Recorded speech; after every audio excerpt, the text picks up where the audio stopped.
ئێران دوو جۆر درۆن دروستەکە مۆهاجیر و شاهید مەراممە لەسەر شاهیدەکە قسە بکەم ئەم شتەزلێ ئێستا لە بەردەم مایەتە دەرەوە ئەوەیە ناوی شاهید 136 ئێران ساڵی 2014 جۆرێکی دیکەی ئەم درۆنەی نارد بۆ یەمەن لەوێ بردومانی پێکرد بۆ ئەوەی شیعە حوسیەکان بەسەر سوننەکان ئازاڵ بن 2022 بە ڕووسیای فرۆشت ئێستا بۆمبارانی ئۆکرانیەکانی پێەکە ئەم درۆنا بەناوبانگە بە باڵا گەورە و درێژەکانی هەموو گیانی بۆمبڕێژ ئەکرێ ئەینێرن خۆی بە خەڵک و هەر شوێنێکە ئاتەقێنێتەوە کە ئێران پێی خۆش بێت ئەمڕۆژ پڕ کرابوو لا بۆمب و موشک بەسەر پەنابەری ڕۆژەڵاتە ژن و مناڵی کامپی کۆیەدا خۆی تەقاندەوە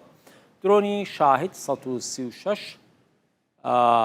ئەوەی کە خۆی ئەتەقێنێتەوە ئەمەیە بە وردەکاری ئەم لەسەر ئەم شاشەیە بیبینن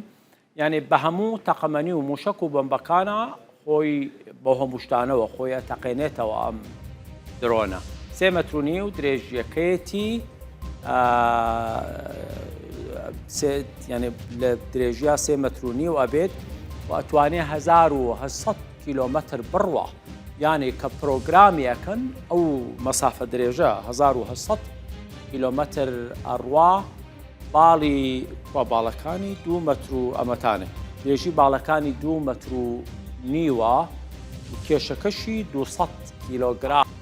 لە سەعاتێکە 185 کیلۆمەتر ئەڕوا طبعاً دروستکراوی ئێرانە